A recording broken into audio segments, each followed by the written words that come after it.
사랑하는 횃불 공동체 지체 여러분, 여러분들 가정에 하나님의 은총과 축복이 함께 하시기를 먼저 주님의 이름으로 축원을 드립니다. 몇 가지 광고 말씀 드리겠습니다. 첫 번째는 방역 지침이 조금 수정이 되었지요. 그것에 맞추어서 저희 횃불 공동체 교회는 다음 주에 비대면에서 대면 예배로 전환을 할 예정입니다. 우리가 좀 더 조심해야 될 시기다 보니까 지난번보다는 좀 더 좌석 간의 거리를 좀 더 둘 예정이고요. 여러분들이 좀 불편하시더라도 우리가 그 테이블 사용하는 부분도 우리가 좀 고려해야 될 것 같긴 하고요. 또한 교회 사무실도 우리가 적극적으로 활용을 해서 그것도 예배를 드릴 수 있도록 해서 공간을 좀 더 우리가 넓게 사용할 예정입니다. 그렇게 아시고 같이 기도해 주시고요. 몸에 약간의 불편한 것이 있거나 아니면 염려가 되시는 분들은 예배 참석을 자제해 주시는 것도 현명한 것이라 생각이 되었습니다. 우리가 함께 일주일 동안 또 기도하고 또 즐거운 모습으로 다음 주에 만나 뵙기를 주님의 이름으로 또한 부탁을 드리겠습니다. 또한 아울러 다음 주에 우리가 이제 대면 예배로 전환이 되기 때문에 그때 우리가 달력도 나눠드릴 거고요. 그 다음에 연말 정산에 필요한 기부금 영수증도 그때 같이 일괄적으로 드리도록 하겠습니다. 혹시 그보다 먼저 필요하신 분들은 미리 말씀해 주시면 저희가 그분에 대해서 먼저 전달해 드리도록 하겠습니다. 오늘 말씀 받기 전에 먼저 함께 기도하도록 하겠습니다. 참 고마우신 하나님 감사합니다. 새해가 시작이 되고 또 매우 추운 날씨가 우리에게 어려움을 주긴 하였지만 하나님 우리를 지키시고 보호하셔서 우리의 거할 곳도 주시고 또한 우리의 귀한 가족들 또한 가정을 통해서 위로받게 하시니 감사합니다. 오늘 주님의 귀한 날, 복된 날 우리가 함께 모여 예배하며 주님을 찬양합니다. 우리 가운데 하나님 함께 해주시고 성령 하나님이 우리 가운데 역사하심을 통하여 우리에게 주신 귀한 말씀 붙잡고 우리가 승리하게 하여 주옵소서. 오늘도 주의 말씀을 사모하는 모든 자들에게 하나님 은혜를 베풀어 주시고 주의 영광이 또한 그들의 삶 가운데서 드러나게 하시고 또한 그들을 통하여 하나님의 귀한 일들을 행하여 주시옵소서. 모든 영광 주님께 돌리오며 예수 그리스도 받들어 기도합니다. 아멘. 오늘 누가복음에 있는 말씀을 통해서 우리가 증인의 삶을 살자라는 제목으로 우리가 주의 말씀을 받도록 하겠습니다. 올 한 해 우리 교회의 표어는 영적 회복이라는 매우 중요한 그 개념을 잘 이해하면서 그거에 맞춰서 우리가 신앙생활을 하려고 합니다. 자, 영적으로 회복된다는 것은 어떤 의미인가? 우리가 무엇인가 회복된다는 것은 우리가 마땅히 해야 할 것, 또는 우리가 마땅히 누려야 할 것, 즉 우리에게 매우 중요한 가장 기본적인 것들이 다시 회복되는 것을 의미합니다. 그래서 만약에 오늘 이 말씀을 통해서 우리가 전하고 싶은 이야기는 지난주에 했던 설교 말씀과 연결되어져서 결국 우리가 어떻게 증인의 삶을 살 것인가, 어떻게 주의 말씀을 전하고 영혼 구원에 헌신할 수 있을지에 대해서 같이 고민하는 그러한 시간이 되기를 소망합니다. 오늘 본 말씀이 있는 그 장에는 매우 중요한 내용들이 많이 담겨져 있습니다. 또한 본문 말씀이 있는 그 사건 바로 앞에 우리는 엠마오로 가는 두 제자를 만나게 됩니다. 본 말씀 전에 엠마오로 가는 두 제자 이야기가 등장하게 되는데요. 그중 한 사람의 이름이 거기에 명시가 되어 있습니다. 그 사람의 이름은 글로바였습니다. 그런데 글로바라고 하는 이 인물은 초대 교부들의 기록에 의하면 예수의 육신 아버지, 즉 요셉, 목수였던 요셉의 동생이었다라고 적혀 있습니다. 다시 얘기하면 글로바는 예수님의 작은 아버지 격이 되었던 사람입니다. 아마 목수였던 형 요셉이 일찍 세상을 떠나고 아마도 예수님의 가정을 후원했던 사람이 바로 글로바였을 것 같습니다. 그의 아내 마리아는 예수 그리스도의 숙모이죠. 마리아는 예수님이 십자가에 못 박히던 골고다 언덕에서 십자가 곁에 섰던 네 여인 중에 한 사람으로 알려져 있습니다. 글로바는 다른 유대인들과 같은 생각을 가지고 있었습니다. 그가 생각하는 메시아는 정치적이고 세속적인 지도자로서 그들을 로마의 이러한 속국에서 벗어나게 할 수 있는 마치 다윗의 그 놀라운 그 리더십처럼 그러한 모습의 메시아를 기대했지만 그러한 메시아인 줄 알고 있었던 예수 그리스도께서 십자가에 달려 돌아가시니까 그는 매우 낙심하였고 또한 그와 예수의 관계를 아는 사람들에 의해서 혹시라도 해를 당하지 않을까 두려운 마음에 예루살렘을 떠나 엠마오로 가고 있었습니다. 그런 글로바를 예수님께서 엠마오로 가는 길에서 만나게 됩니다. 그는 부활하신 예수님을 처음에 알지 못하였습니다. 부활하신 예수님에 대해서 제대로 인식을 할 수가 없었습니다. 하지만 그는 예수와 시간을 보내고 예수께서 그에게 다시 한번 말씀으로 깨우쳐 주시고 그와 함께 교제하게 된 다음에 그는 예수께서 부활하셨던 것을 확신하게 됩니다. 그래서 그는 다시 자기가 떠나왔던 예루살렘으로 돌아가는 장면이 바로 오늘 본문 말씀 앞절에 등장하게 됩니다. 또한 그 뒤에는 어떤 내용이 나오냐면 33절 보니까 예루살렘에 돌아보니 11제자가 모여 있었습니다. 그들도 예수님께서 부활하신 것에 대해서 이야기를 나누고 있었고 글로바도 그들과 함께 동참하면서 그가 만난 부활의 예수를 또한 증거하고 있었습니다. 바로 그때 예수님이 정말 깜짝 놀랄 정도로 호련히 등장하게 됩니다. 그러면서 그들에게 평강이 있으라 말씀하십니다. 그들은 매우 놀랍고 두려워했습니다. 또한 그들은 이것이 영이 아닐까 생각했다는 얘기는 좀 더 적나라하게 표현하게 되면 귀신이 아닐까 생각했다는 거죠. 그때 예수님께서 말씀하십니다. 어찌하여 두려워하며 의심이 일어나느냐? 영은 살과 뼈가 없지만 내 손과 발을 보라. 그리고 나인 줄 알아. 그러면서 십자가에 못 박혔을 때 남은 흔적인 손과 발을 보이셨습니다. 그들은 마음속에 매우 기쁘긴 했지만 여전히 두려운 마음과 무서운 마음이 있었습니다. 그때 예수님께서 그들에게 매우 일상적인 말씀을 하시죠. 여기 먹을 것이 있느냐? 그리고 그들이 내어주었던 구운 생선 한 토막을 잡수신 장면이 나오게 됩니다. 그 이후에 예수님께서 그들에게 말씀하십니다. 내가 너희와 함께 있을 때에 너에게 말한 바 곧 모세 율법과 선지자의 글과 시편에 나를 가리켜 기록된 모든 것이 이루어져야 하리라. 한 말이 바로 이것 곧 부활이라 얘기합니다. 여기서 우리가 중요하게 생각할 것은 뭐냐면 우리의 삶은 부활하신 예수를 쫓아서 부활한 삶을 살아야 된다는 겁니다. 우리 영적으로 회복된다는 말의 뜻은 뭐냐면 우리가 그리스도를 닮아가는 것이고 그리스도는 모든 죽음을 이기고 우리의 모든 위협적인 존재를 다 물리치시고 우리에게 평강을 주시고 우리에게 성령 하나님을 통해서 세임을 주시는 하나님으로 우리에게 오셨다는 겁니다. 그 이해 말씀이 이렇게 되어 있죠. 그들의 마음을 열어 성경을 깨닫게 하셨다라고 되어 있습니다. 그러면서 이렇게 얘기하셨습니다. 오늘 우리가 읽은 본문의 말씀에 너희는 이 모든 일의 증이라고 말씀하고 계십니다. 엠마로 가는 두 제자 또한 예수님께서 글로와 함께 모여서 또한 11사도들이 이야기했던 그 장면에 등장하시면서 이 두 가지 사건은 매우 같은 패턴으로 진행이 되었습니다.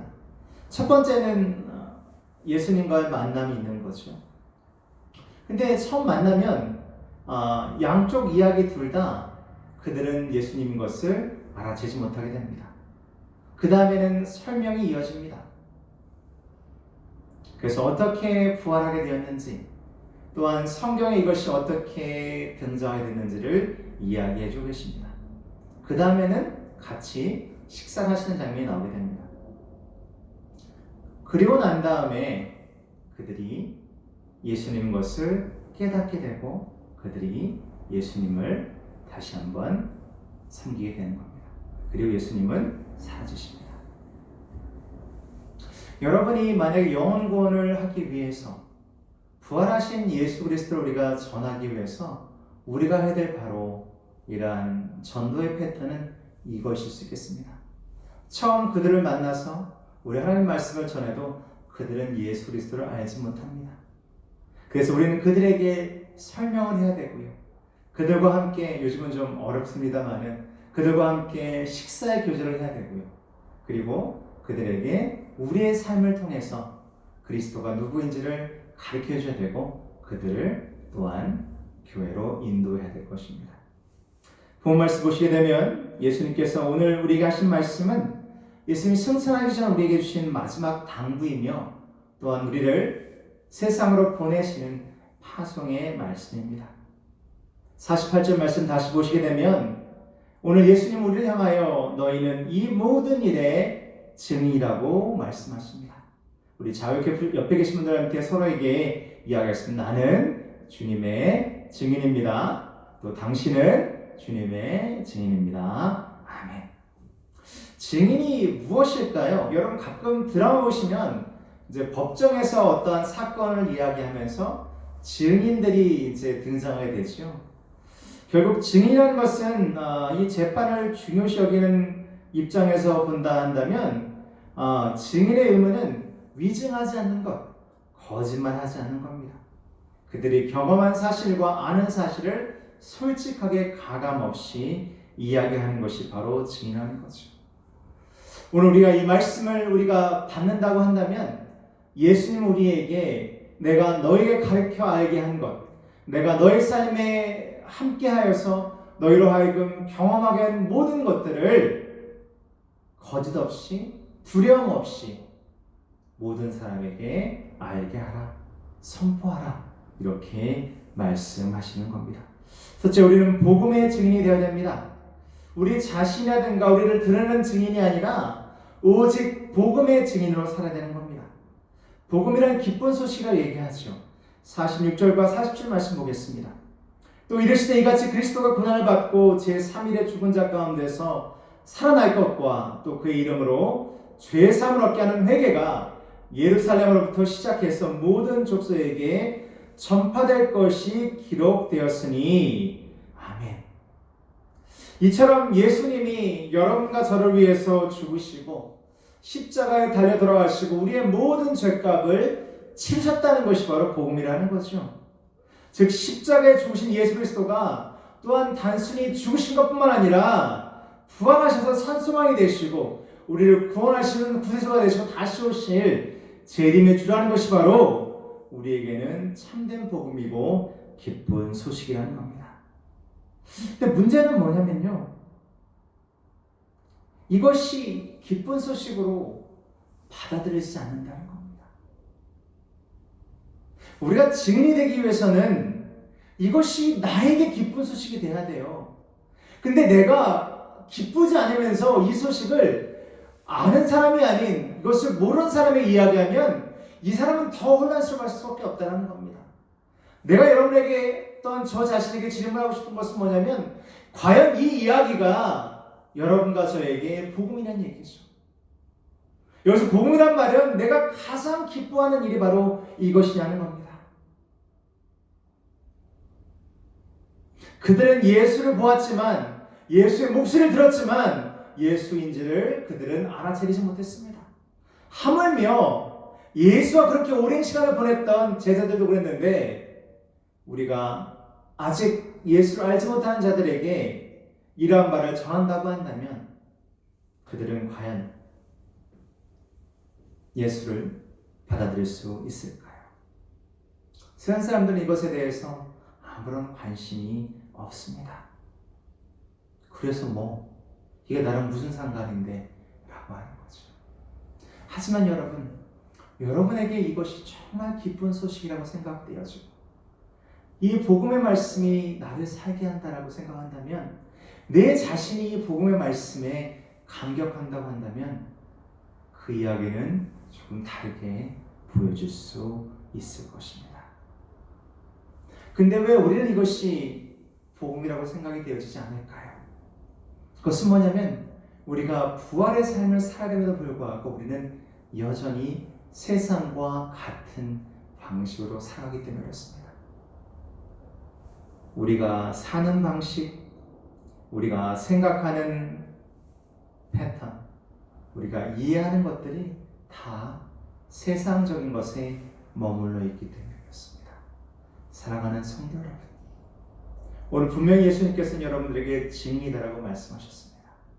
이 이야기는 뭐냐면 세상과 같은 방식으로, 세상과 같은 생각으로, 세상과 같은 이해로 모든 것을 바라보는 것이 아니라 부활하신 예수의 능력 아래 우리에게 새롭게 주어진 믿음의 눈을 통하여 모든 것을 봐야 한다는 겁니다. 바울은 이야기합니다.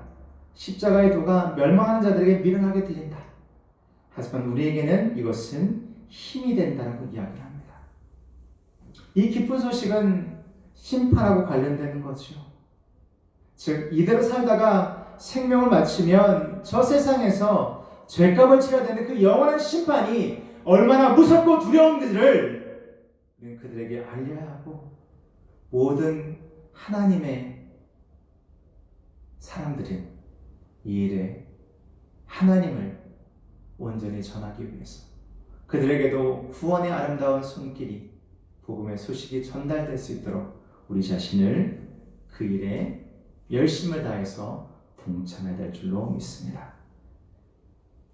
최근에 저에게는 매우 슬픈 일이 있었습니다.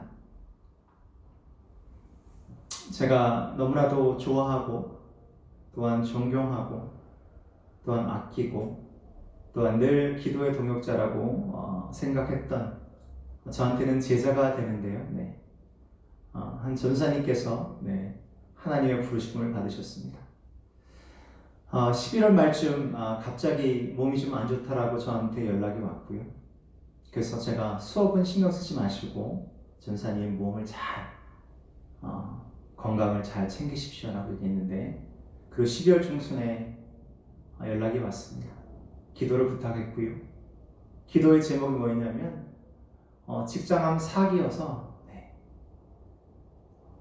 손을 쓸 수 없는 상황이 되어서, 또한 너무나도 체력이 떨어져 있는 상태라 어떠한 치료도 할 수 없어서 이제 집으로 간다고 얘기를 했습니다. 그리고 그 일이 있은 지 얼마 안 되고 같이 기도하고 지난주 금요일까지 저랑 카톡을 했는데 지난 수요일날 하나님의 부르심을 받았습니다. 여러 가지 생각이 들더라고요. 인생이 허무하다 이런 얘기를 하는 것은 아니고요. 화요일날도 제가 아픈 제 제자를 병문안하고 돌아오는 길에 전사님한테 연락을 한번 드려봐야겠다 라고 생각을 했었거든요. 너무 시간이 늦어서 연락을 못 드렸는데 그동안 아침에 이러한 안타까운 소식을 듣게 되면서 뭐든지 미루면 되지 않다, 미루지 말자라는 생각도 들었고요. 그러면서 여러 가지 많은 생각이 저에게 들었습니다. 그분에게는 가장 기쁜 소식은 아무래도 곧 예수 그리스도를 만난다는 것일 거고요. 아마 전사님에게 가장 안타까운 소식은 그분이 늘 저에게 기도 부탁을 했던 그들의 가족을 위한 것이었다라고 생각이 되었습니다. 자녀들이 좀 더 예수를 알기를 원하고, 특별히 사랑하는 남편이 더욱더 주의를 헌신하기 원하는 그 마음을 가지고 저랑 만난 지 한 4년쯤 됐는데요. 학생으로 만났으니까요. 늘 그것이 기도 제목이었습니다. 우리에게 어떤 것이 가장 기쁜 소식일까요? 자식이 인류대학을 합격하는 것일까요? 아니면 우리가 큰 집으로 이사하게 되는 걸까요? 아니면 무엇일까요? 우리의 가장 기쁜 소식은 우리가 하나님 앞에 온전히 설 수 있는 그러한 축복을 받았다는 겁니다. 전 전사님을 떠나보내면서 그분이 저에게 주었던 많은 영감들, 그분이 열심을 다해서 하려고 했던 그런 것들을 바라보면서 나의 삶이 언제까지 이어질지 모르겠지만 나도 이 일에 그분처럼 증인이 되어야겠다라고 생각을 하였습니다. 사랑하는 성도 여러분, 우리에게 가장 기쁜 것은 뭐냐면요, 내가 구원을 받았고 또한 나는 이 구원을 전달하는 전달자로 부르심을 받았다는 사실입니다. 바로 이 기쁜 소식을 증언하기 위해서 우리를 예수님께서 증인으로 부르셨다는 겁니다. 성경에 증인한 단어는 말티스라는 단어를 씁니다. 이 말티스의 단어의 뜻은 뭐냐면요, 복수는 말티레스인데요, 이것은 순교자라는 뜻을 가지고 있습니다. 따라서 증인이라는 것은 곧 순교자를 의미합니다. 하나님께서 우리를 부르신 것은 우리로 하여금 죽음을 두려워하지 말고 우리가 죽도록 생명을 걸고 전하는 자리로 우리를 부르셨습니다. 그래서 증인은 순교자라는 말과 같이 쓰는 거죠. 그렇기 때문에 두 번째로 예수님은 우리에게 성령을 말씀하십니다. 둘째, 증인에게는 성령의 능력이 함께 하십니다. 아멘. 49절 말씀 보겠습니다. 볼지어다 내가 내 아버지의 약속하신 것을 너에게 보내리니 너희는 위로부터 능력을 입히울 때까지 이 성에 유하라. 제자들은 살아계신 예수님의 목격자였고 성경을 통해 예수님이 구원자라는 사실도 알게 되었습니다. 자, 예수님의 목격자 그리고 성경 말씀을 알게 됐고요. 그 다음에 세 번째로 하나님께서 예수 그리스도를 통해서 우리에게 성령을 보내주시고 성령의 능력을 힘입어서 우리는 증인의 삶을 살게 됐다는 겁니다. 우리에게 간증이 있습니다. 우리에게 또한 말씀을 통해서 하나님을 온전히 깨닫게 합니다. 또한 성령께서 우리와 함께 동행하십니다. 우리는 마치 바다를 떠도는 배와 같습니다. 그리고 성령께서는 방향키입니다. 그리고 말씀은 우리에게 지도와 나침반이 되는 겁니다. 예수님께서 볼지어다라고 말씀하십니다. 제자들에게 주목하라고 명하시는 거죠. 앞으로 내가 무엇을 하게 될지, 또 너희가 무엇을 하게 될지, 하나님의 계획이 무엇일지 너희가 똑똑히 보라고 얘기하십니다. 그러면서 기억하고 기대하며 또한 기다리라고 말씀하고 계십니다.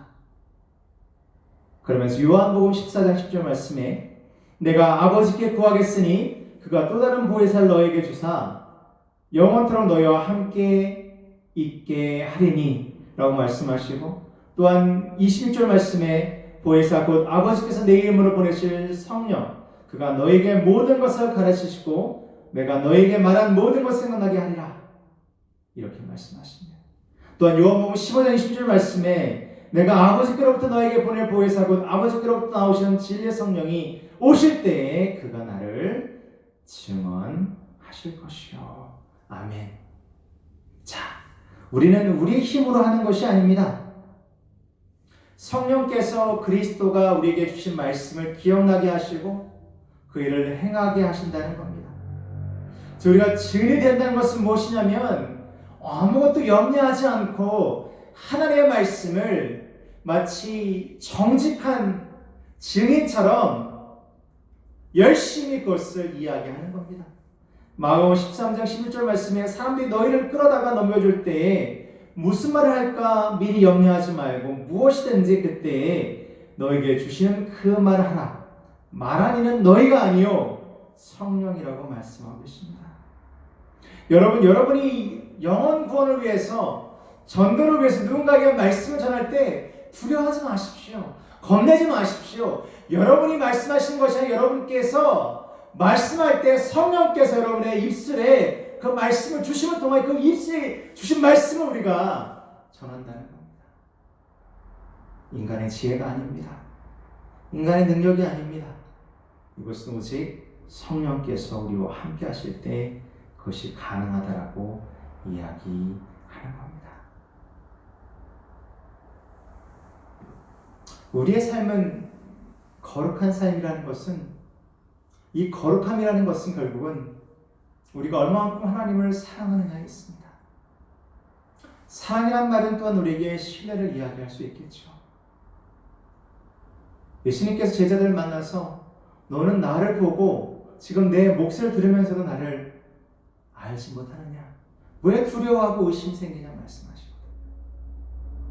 우리가 회복되려면 우리 안에는 그 의심, 미묘한 불신앙이, 불순종이 사라져야 할 것입니다. 우리가 정말 살아 움직이는 하나님의 귀한 교회가 된다고 한다면 우리의 모든 삶에서 하나님의 거룩한 것이 들어오게 됩니다. 우리가 하는 일도 거룩한 일, 우리가 하는 가정생활도 거룩한 일이 되는 거죠. 그래서 우리가 열심히 번 돈을 하나님께 헌금하는 거고요. 내가 열심히 벌어서 하나님께 아름답게 드렸기 때문에 이 헌금이 이 땅의 복음 전파에 사용되는 것이고, 그렇게 함으로 나의 직업이 거룩해지는 거예요. 내가 이 직장 때려치고 말아, 이런 게 아니라 내가 이 직장을 통해서 하나님께서 나에게 일터를 주시고, 일터를 통해서 내가 열심히 일하는 것을 통해서 내가 받은 정당한 보수를 하나님께 감사한 마음으로 드리기 때문에 이 물질이 거룩해지는 것은 바로 내 직업도 거룩해진다는 거예요. 내가 일에 활용하는 나의 모든 재능도 마찬가지로 거룩해지는 거라는 거죠. 사랑하는 성도 여러분, 우리는 증인이 되어야 됩니다. 즉, 이 땅에 하나님의 나라가 임하기 위해서 우리 자신의 모든 것을 하나님께 드려야 할 줄로 믿습니다. 말씀을 정리하겠습니다. 사랑하는 성도 여러분, 우리는 아름다운 복음을 전하는 자로 부르심을 받았습니다. 또한 이 일은 여러분과 제가 반드시 해야 될 귀한 소명입니다. 두려워하지 마십시오. 주저하지 마십시오. 올해는 더더욱 주저하지 마십시오. 코로나 이후의 교회는 참으로 참혹할 것이다라고 예상이 되었습니다. 이때 우리의 마음을 반드시 그리스도에게 복종시키고 증인의 삶을 살도록 지금부터 헌신하셔야 됩니다. 우리는 말해야 되고, 우리는 그 말씀대로 살아야 되고, 또한 그 말씀이 우리가 되어야 됩니다. 바로 부활하신 그리스도가 가졌던 놀라운 평강의 삶, 하나님만 바라보는 그 순전한 믿음, 그것이 바로 여러분의 삶이 되어야 되고, 그러한 자들이 바로 성령 하나님을 통하여 증인의 삶을 살게 되는 겁니다. 여러분은 증인이십니다. 여러분은 증인이십니다. 여러분은 예수 그리스도의 참된 증인이십니다. 결코 잊지 마시고 이 일에 여러분의 삶을 드리십시오. 기도합니다. 하나님 감사합니다. 우리가 무엇이간데 우리를 이렇게 부르시고 이끄시는지 알 수 없사오나 주의 능력을 힘입어 오늘도 살아갑니다. 주님, 오늘 우리에게 다시 한번 말씀하여 주신 것을 우리 가슴속에 새깁니다. 너희가 이 모든 일에 증인이 되리라. 주여 아멘으로 화답하게 하시고 모든 일에 열심을 다해 주를 섬기게 우리의 삶을 주여 주장하여 주시옵소서. 오늘 결단하고 태신자들 향해서, 또한 전도 대상자를 향해서 하나님, 그들이 아름다운 걸음을 떼고 아름다운 말씀을 전하려고 할 때에 기억하게 하여 주옵소서. 그들이 하는 것이 아니라 성령께서 하시는 일이고 우리는 그저 도구인 것을 우리로 깨닫게 하여 주시고 그것에 기쁨을 누리게 하시고 그것을 통해서 우리의 삶이 더욱더 주님을 높이는 아름다운 삶이 되게 하여 주시옵소서. 아무것도 두려워하지 않도록 우리에게 용기를 주시고 우리에게 우리의 삶이 그리스도 안에 있음을 늘 깨닫게 하여 주시옵소서. 이제는 길이요 진리요 생명 되시는 예수 그리스도의 크신 은혜와 하나님 아버지 그 놀라우신 사랑하심과 성령 하나님의 감화 감동 충만 역사 교통 회복하시며 은총이 오늘 증인의 삶을 살게 소원하고 돌아가는 하나님 아름다운 백성들 머리머리 위에 그들의 생업과 그들의 가정과 그들의 자녀들과 그들의 기도 제목들 그 성경 이 교회 이 나라 이 민족 우리 교단 위에 멀리 인도 땅과 미국 땅 위에 이제부터 영원토록 함께 하시기를 간절히 축원하옵나이다. 아멘. 여러분 모두를 축복하고 사랑합니다. 우리 모두 승리 되십시다. 여러분 사랑합니다. 축복합니다. 한 주 승리하시기 바랍니다. 다음 주에 뵙겠습니다. 감사합니다.